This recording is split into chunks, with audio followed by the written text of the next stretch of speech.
Today is Thanksgiving, and I'm spending it here in my car. How the f did I Thanksgiving? Stay tuned to find out. I'm homeless, and I used to be on the honor roll. Now I'm in college, and I'm living in my car. Did you know that the fastest growing demographic of homelessness is the baby boomer generation? Today we're. I wonder why. I wonder why, man. Well, let's see, because this is crazy. I become homeless. These Stay stories. tuned to find out.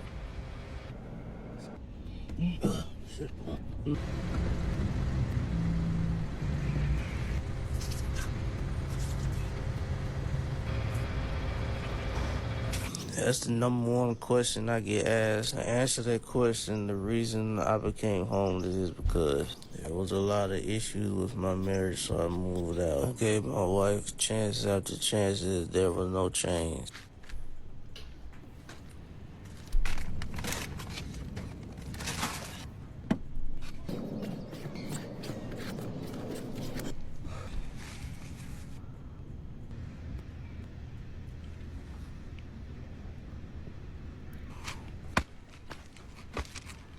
Clothes right here. So yeah, just come along with me, man. Hey, man. Good morning, and welcome back to another. Now that's crazy. Hold on. What?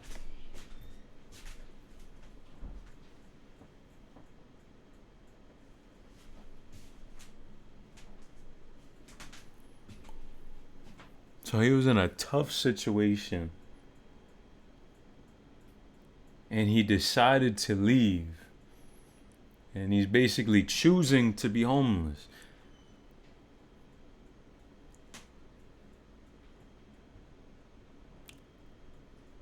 That must have been pretty rough. It must have been pretty rough at home for him to have to do that. It's so nice out today, but I have to be at work in 1 hour, so I gotta get ready quick.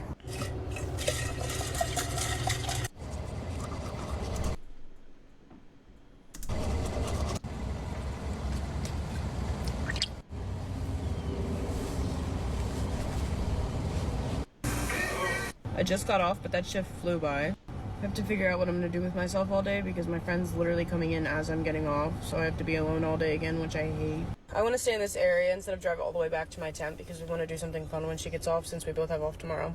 The amount of napkins and forks I just took from Chipotle. I've been dying to try this. I could literally drink this vinaigrette.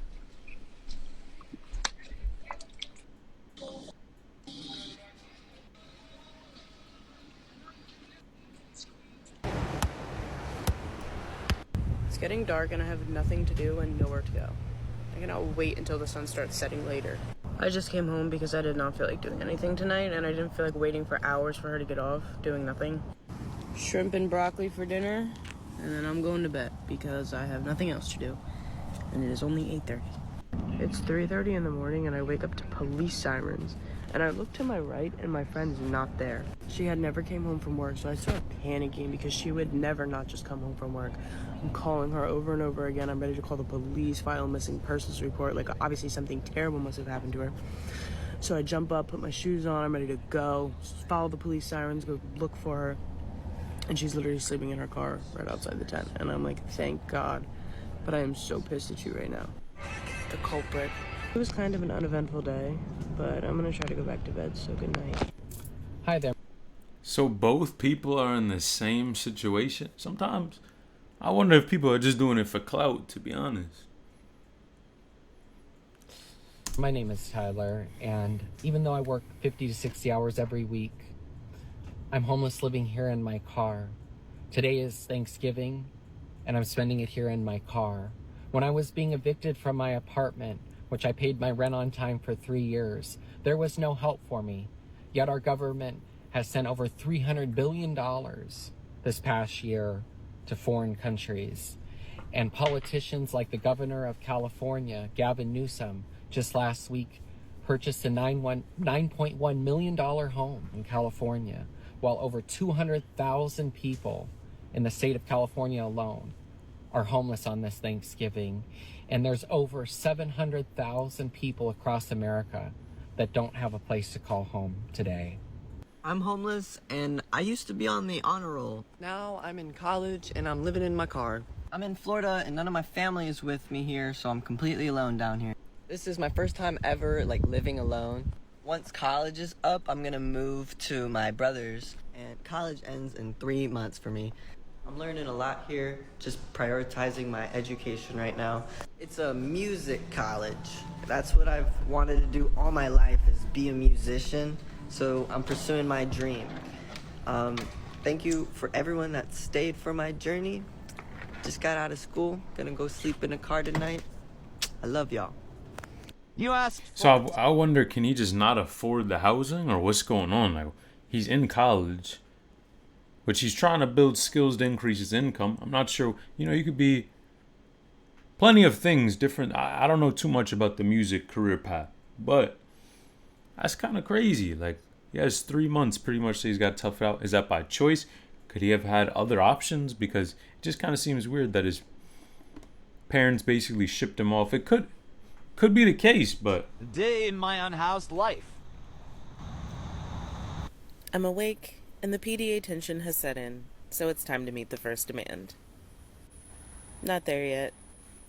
Still not there. Still not there. Still not there. Finally. I wanted this cookie last night with my food, but I didn't eat it last night with my food.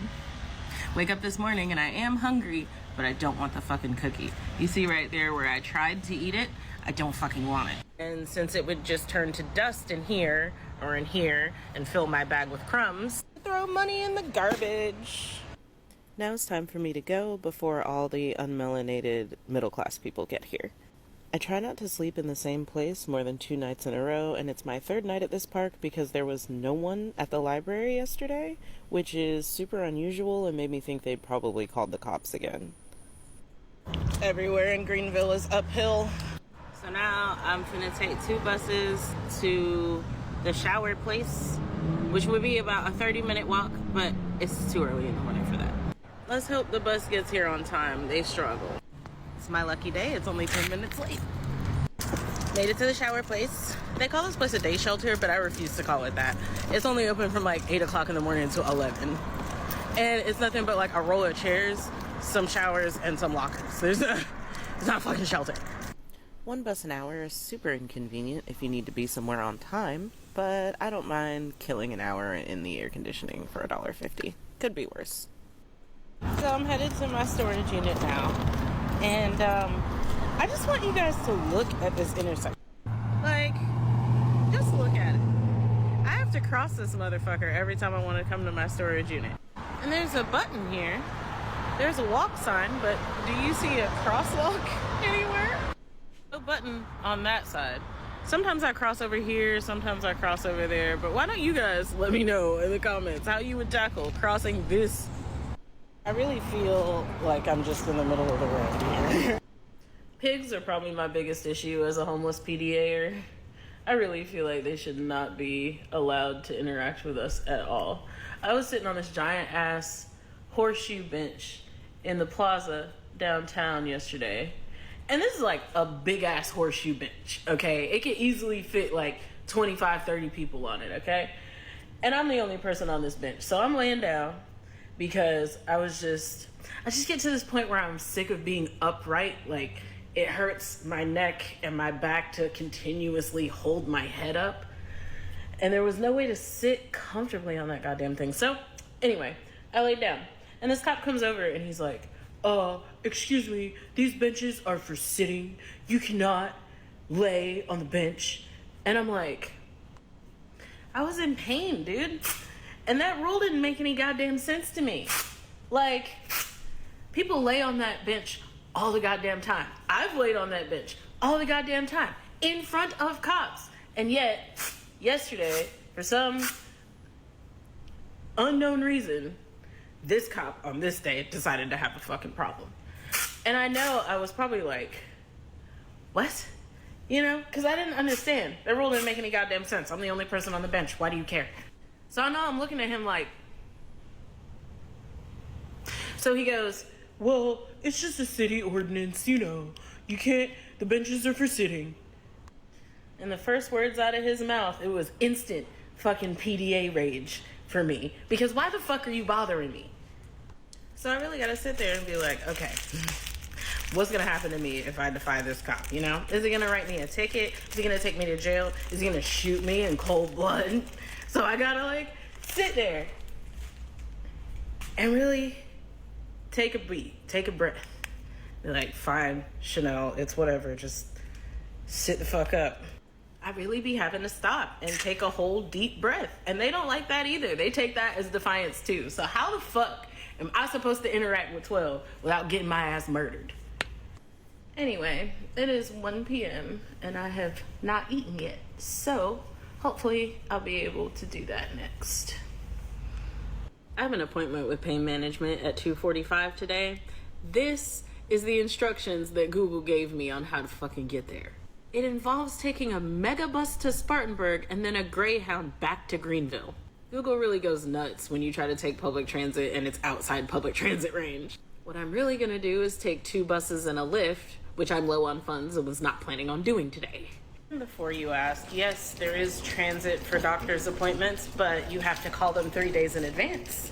And I didn't know that yesterday when they called me to reschedule my appointment for today. But are you starting to see how complicated this is? Are you starting to see how many moving parts I have to constantly keep up with? Are you starting to understand that you can't give me advice without knowing all the information, and the only way that I could give you all the information is if I went live for like months? Just a thought. Everywhere in Greenville is fucking uphill. Carrying this heavy ass shit is hell on my shoulder, but at least the weight's off my back now. I thought the suitcase being on 4 wheels would help to ease the pain, but the terrain is so fucking bad that I can barely use it like that. I'm at the bus stop now, but even with the bus stop Lyft plan, there's no fucking way for me to get there on time now. I'm just gonna take a Lyft the whole way. And either way, I still don't have time to eat. So, hot, I'm irritated, I'm lightheaded as fuck. I know I'm complaining a lot, but damn!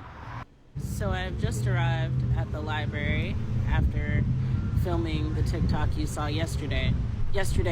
Man, this is such a complicated situation. Like, and probably a lot of people live like this, but the fact that she's documenting and showing what she's going through, I think really sheds an eye on, you know, when people are on tough times, the type of things that they have to do to make it work. It's crazy. When you see this, I don't have a time machine. Hoping to get some charging done. Both of my power banks are dead. And I still have one big thing left to do today, but unfortunately you guys do not get to be a part of that. I've been super sensitive today, especially to sound, and everything has just been so loud.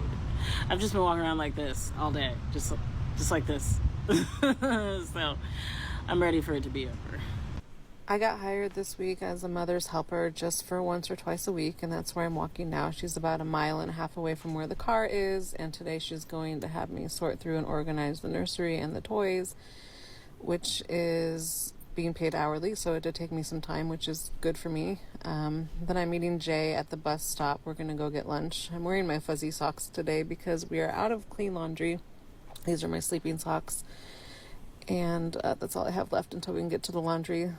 So we're going to take the bus over to actually McDonald's. Jay got a gift card for $25 for Christmas, and we're going to use that. We're really excited because we haven't been to McDonald's in a while. And then we're going to go ahead and head over to Panera so that we can use the Wi-Fi, stay out of the coming rain, and look for more jobs and housing. Y'all said to post the truth about my life. Man, it's the behind the scenes, and it's those small things too that people take for granted, right? Everyone, including me too. She's just talking about going to McDonald's, and you see that really made a difference, but it's a tough situation. I thought I had a spider bite, and I went to the ER. It was an abscess, and they had to cut it open and leave it open to drain. So I haven't been able to walk. It's so painful. They did give me some painkillers, but it still hurts. Now, I went to work right after they did that because I'm paycheck to paycheck, and I'm staying in Airbnbs and things like that. So trying to get on my feet, and after that shift, it had swole back up to twice the size, and it had bled through the gauze, so I didn't go yesterday, especially because I couldn't walk, even worse than the day before. So that literally means that I have nothing to pay for more nights. Now I have absolutely no money. I have no food. I have nothing. And being homeless in itself is scary because I feel like that's what's about to happen in the next 2 hours. But being homeless with my leg like this, I have reached out to so many shelters, and either they don't pick up the phone, they're full, or I don't qualify because maybe I'm the wrong demographic for it. But I really have been trying hard, and having an injury is the last thing that I need right now. I'm by myself out here, so if you're feeling generous and you want to help me secure somewhere to rest my leg, I would love that. If not, that's okay, but my Cash App's right there, so thanks. Please watch. Sheesh. She's trying to get in the right spots, go to the shelter and all that stuff, but then something unfortunate medical situation happens, and then what do? And not having any money and then being homeless, especially as a woman, that's super scary. What do you even do? So I wonder if people ended up, sending something on Cash App. You guys saw it. My son and I are officially homeless. We moved in to my partner's studio. It's an artist studio. It's literally a room with a bathroom. Because Milton displaced me, my son's bedroom is sinking into the earth because of how wet the earth has been for, 3 freaking hurricanes in the last 3 months. I live in a mobile home, so it's already not exactly the strongest, which I knew when I moved into, but it's what I could afford in this damn economy. We moved in here and we don't have a lot of space. My son has a couch in the hallway for him to sleep, and we've partitioned it off. Casa Ivor saw that. They saw some dishes in the sink, and they let my partner know that, hey, don't forget, you can't have guests. So I got notified today that we have to go.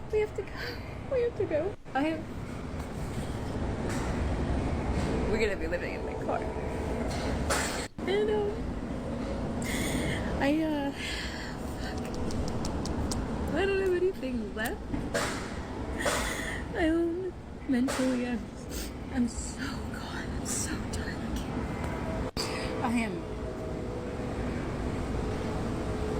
I have nothing left in me.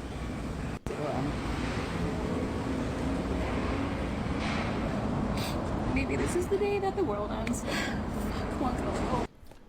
All right. You see the type of emotional, just everything that you go through when you can't make ends meet, and then unfortunate things happen. That toll is crazy, and especially if you have a kid. The amount of again, that's a responsibility that you have to take care of, because of course if you don't, your kid, government's gonna take your kid, right? So stress is just, you see it, man. It's crazy, just her situation, but a lot of people are going through it too. That folks might not know about. Did you know that the fastest growing demographic of homelessness is the baby boomer generation? They are falling into homelessness faster than during the Great Depression.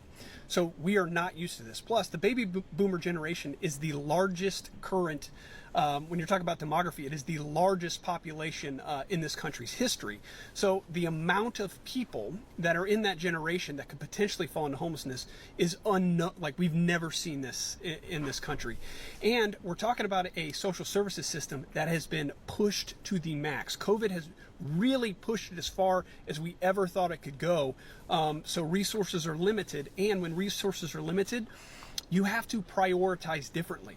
And because this is a new batch of homelessness, we're not really sure of what their vulnerability level is. Think of social services like a hospital. The hospital is always going to take the person with a potential heart attack over a stub toe, even if the stub toe person comes in before the heart attack person, right? It's the same thing in social services. You have to prioritize the highest level of vulnerability. And these people are new to the system. They haven't ever been in it. They don't know how to navigate it, but they're coming from housing. So it's going to be difficult. And the systems are going to have to react to this, and quickly. And I'll give an example from my personal life that is emblematic of what's happening across the country. My stepdad passed away. And when he passed away, it left my mom, who is disabled and on SSD, Social Security Disability Income. She makes probably $700 a month, something like that. In this housing market, you're toast. I mean, that's it. Unless you own your home. We don't. We've been renters my whole life. So I moved in with her. Imagine if she, and I'm not saying anything about me, I think anyone in my position would do it. Imagine if someone like me wasn't there for that person, or like you, to help them out. So cities are going to have to get creative on this, and really they can do a couple of things. They can pass rent control ordinances, which, let me tell you, there would be a fight like no other, especially in the Midwest. If someone's going to try and pass rent control ordinances, there would definitely be a fight, so it might be tough to get done. And the other thing, and I think this is what cities are going to have to do, and I'm talking about the government and the social services system, is find some matchmaking algorithms to start pairing roommates. We're going to have to find a way to maximize the income of these folks. They're not able to make more money, so we need to maximize it. And really a way to do that is to pair people up. Imagine if my mom could find a roommate that wasn't combustible, wasn't fire, their personalities matched.